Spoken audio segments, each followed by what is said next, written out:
For God so loved the world that he gave. He gave his only Son, Jesus. As we celebrate the birth of Jesus this season, may we remember the ultimate purpose for his coming, to show God's love for all mankind. Many of us are familiar with the story of Jesus, but I think perhaps we forget how truly remarkable it is in its simplicity. Here is a baby that grew up to be a boy and then a man. He was born in an obscure village, the child of a peasant woman. He grew up in another obscure village, where he worked in a carpenter's shop until he was 30. Then for 3 years, he was an itinerant preacher. He never wrote a book. He never held an office. He never owned a home. He never had a family. He never went to college. He never visited a big city. He never traveled more than 200 miles from the place where he was born. He did none of the things usually associated with greatness. He had no credentials but himself.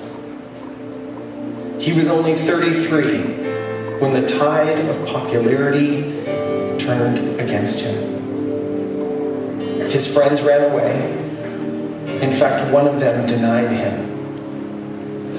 He was turned over to his enemies and went through the mockery of a trial. He was nailed to a cross between two thieves, and while dying, his executioners gambled for his clothing, the only property he had on earth. When he was dead, he was laid in a borrowed grave through the pity of a friend. 19 long centuries have come and gone, and today, Jesus is still the central figure of the human race and the leader of mankind's progress. I am far within the mark when I say, all of the armies that have ever marched, all of the navies that have ever sailed, all of the parliaments that have ever sat, all of the kings that have ever reigned put together have not affected the life of mankind on earth as powerfully as this one solitary life. God's love and plan of redemption wrapped in the gift of a little baby.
a bearded hipster with a banjo, and 3 Filipinos dressed up like Africans.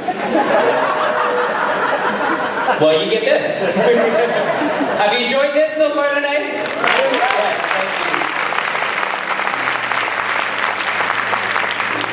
thank you. We are going to release you to an intermission in just a moment.